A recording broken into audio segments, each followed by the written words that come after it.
Curso em Milagres, capítulo 11. Deus ou o ego. Tópico 5. A dinâmica do ego. 1. Ninguém pode escapar de ilusões, a não ser que olhe para elas, pois não encará-las é uma forma de protegê-las. Não há necessidade de se acuar diante de ilusões, pois elas não podem ser perigosas. Nós estamos prontos para olhar mais detalhadamente para o sistema de pensamento do ego, porque juntos temos a lâmpada que o dissipará. E já que reconheces que não o queres, tem que estar pronto. Vamos ser muito calmos ao fazer isso, pois estamos apenas procurando honestamente a verdade. A, abre aspas, dinâmica, fecha aspas, do ego, será a nossa lição por algum tempo. Pois precisamos, em primeiro lugar, olhar para isso para depois ver além, já que fizeste com que fosse real.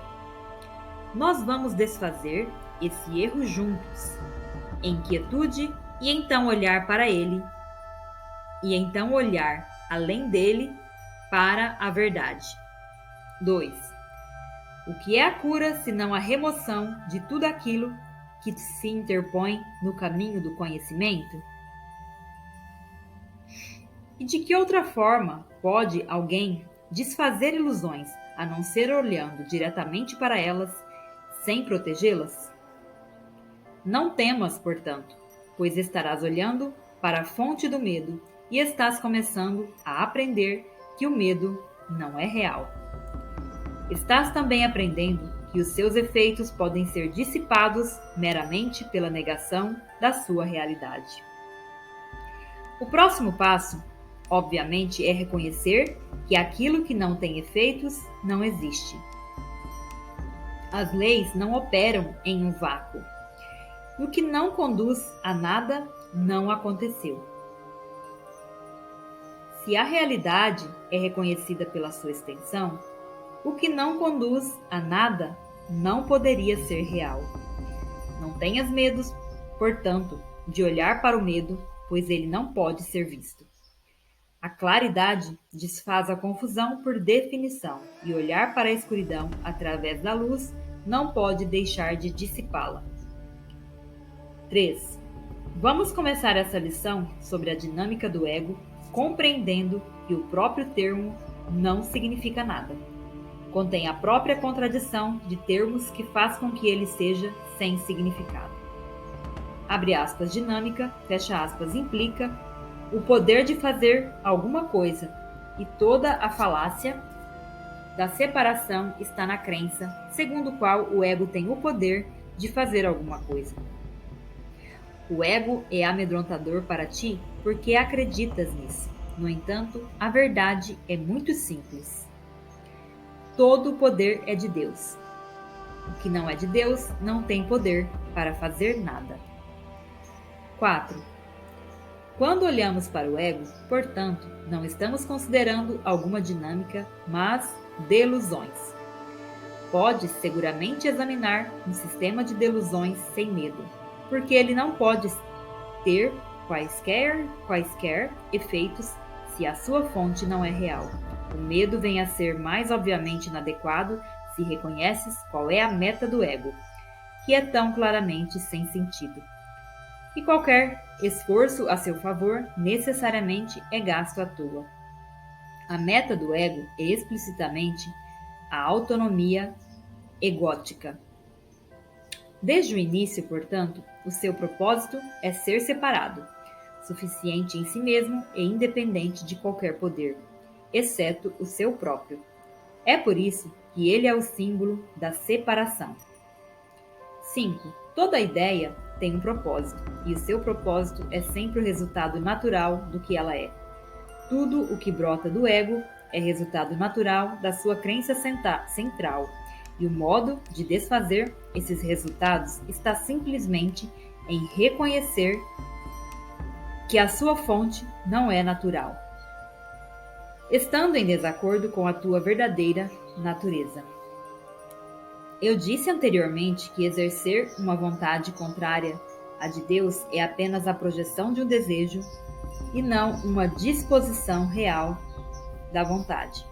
A sua vontade é uma só, porque a extensão da sua vontade não pode deixar de ser como ela mesma. O conflito real que tu vivencias, então, se dá entre os vãos desejos do ego e a vontade de Deus, que tu compartilhas. É possível que esse conflito seja real? 6. Tu tens a independência da criação, mas não a autonomia. Toda a tua função criativa está em tua completa dependência de Deus, que compartilha a sua própria função contigo. Através da disposição da sua vontade para compartilhá-la, ele vem a ser tão dependente de ti quando tu és dependente dele. Não atribuas a arrogância do ego àquele cuja vontade não é ser independente de ti. Ele te incluiu na sua autonomia.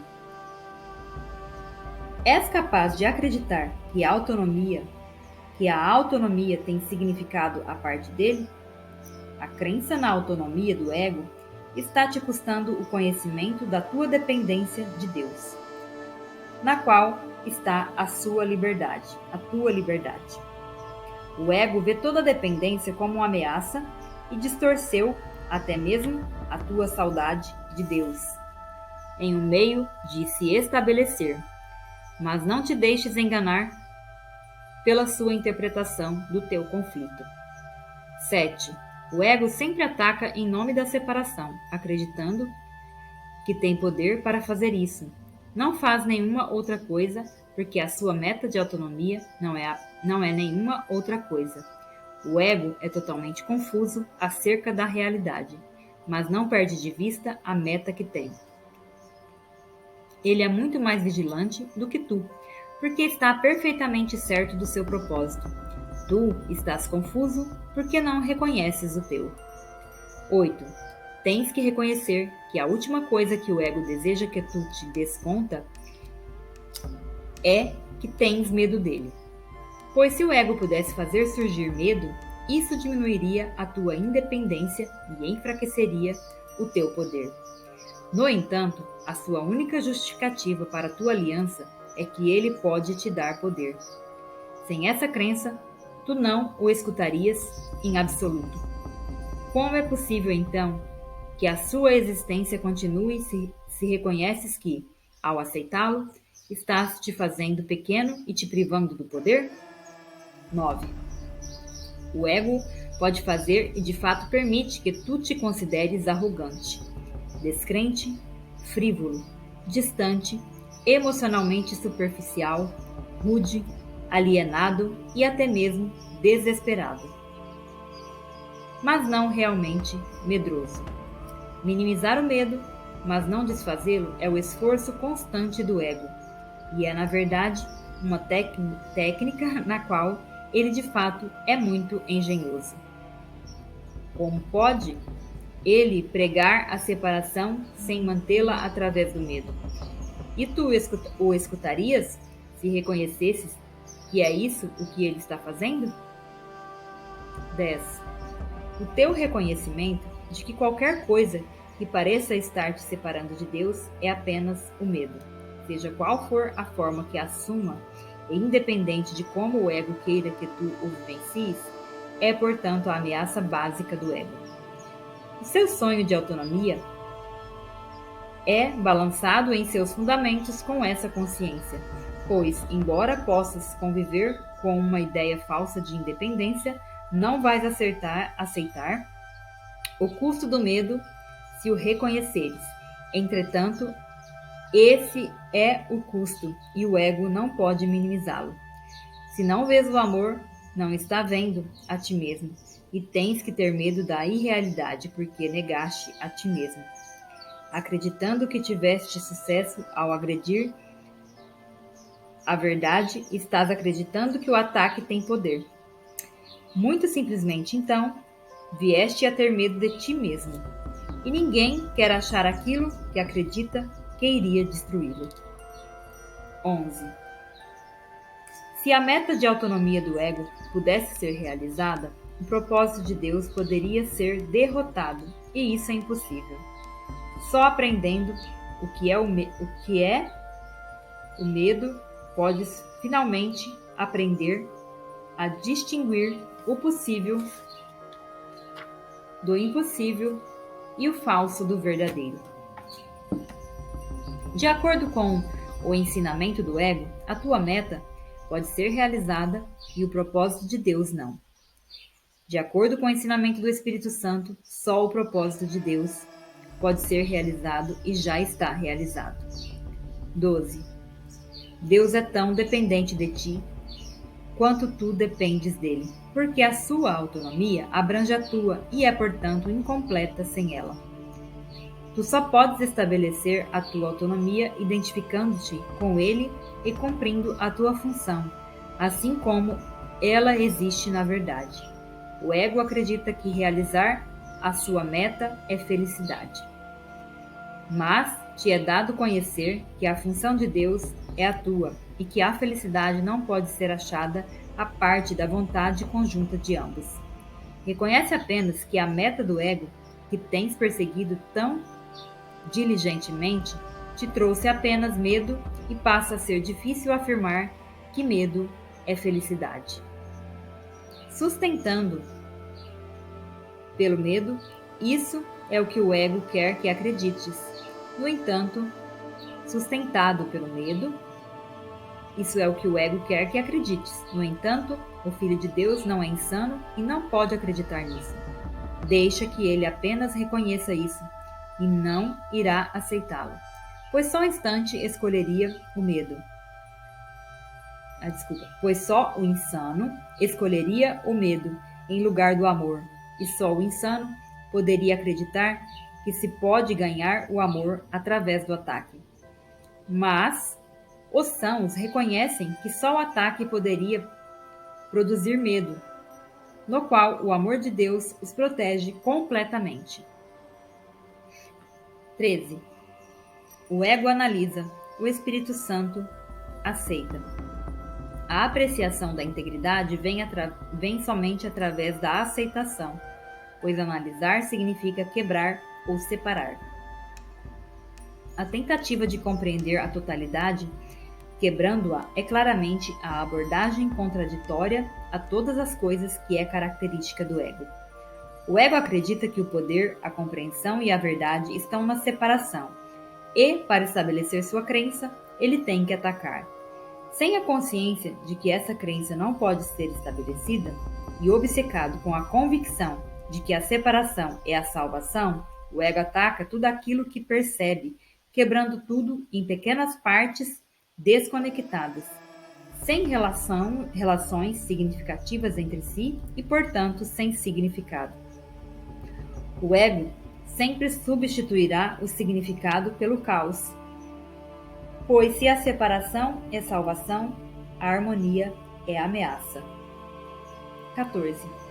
As interpretações do ego das leis da percepção são, e têm que ser, exatamente o oposto da interpretação do Espírito Santo. O ego focaliza o erro e não vê a verdade. Ele faz com que todo equívoco que percebe seja real e, com o raciocínio circular que lhe é característico, conclui que, devido ao equívoco, a verdade consistente não pode deixar de ser sem significado. O próximo passo, então, é óbvio. Se a verdade consistente não tem significado, a inconsistência tem que ser verdadeira. Mantendo o erro em mente de forma clara e protegendo aquilo que tornou real. O ego procede ao próximo passo do seu sistema de pensamento. O erro é real e a verdade é erro. 15. O ego não faz qualquer tentativa de compreender isso, e isso é claramente incompreensível, mas de fato faz todas as tentativas para demonstrá-lo e o faz constantemente. Analisando para atacar o significado, o ego tem sucesso em não vê-lo, ficando com uma série de percepções fragmentadas, que ele unifica a favor de si mesmo. Isso vem a ser, então, o universo que ele percebe. E é esse universo que, por sua vez, vem a ser a sua demonstração da sua própria realidade. 16. Não subestimes o apelo das demonstrações do ego para aqueles que querem escutar. As percepções seletivas escolhe cuidadosamente as suas testemunhas e as suas testemunhas são consistentes. O processo a favor da insanidade é forte para o insano, pois o raciocínio termina com o seu começo e nenhum sistema de pensamento transcende a própria fonte. Entretanto, um raciocínio sem significado nada pode demonstrar, e aqueles a quem ele convence não pode deixar de estar iludidos. É possível o ego ensinar verdadeiramente quando não vê a verdade? É possível ele perceber aquilo que tem negado? As suas testemunhas, de fato, comprovam a sua negação, mas não o que foi negado. O ego olha diretamente para o Pai e não o vê, pois tem negado a seu filho. 17. Tu queres lembrar-te do Pai? Aceita o seu filho e te lembrarás dele. Nada pode demonstrar que o Filho de Deus não é digno, pois nada pode provar que uma mentira é verdadeira. O que vês no Filho de Deus através dos olhos do ego é uma demonstração do que seu filho não existe. No entanto, onde está o filho? O pai não pode deixar de estar. Aceita o que Deus não nega e a sua verdade será demonstrada. As testemunhas de Deus estão na sua luz e contemplam o que ele criou. Seu filho é o final de que elas contemplam o Filho de Deus e na presença de Cristo nada precisam demonstrar, pois Cristo lhes fala de si mesmo e do seu Pai. Elas estão silenciosas porque Cristo lhes fala, e são as suas palavras que proferem. 18.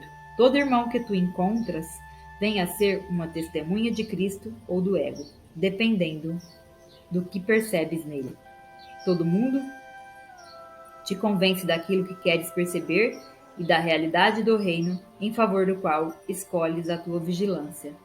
Tudo o que percebes em uma testemunha do sistema de pensamento que queres que seja verdadeiro. Todo sistema tem o poder de libertar-te. Se escolheres ser livre, tu não podes aceitar um falso testemunho dele, a não ser que tenhas evocado falsos testemunhos contra ele. Se ele não te fala de Cristo, não lhe falaste de Cristo. Tu ouves apenas a tua própria voz. E se Cristo fala através de ti, tu o ouvirás.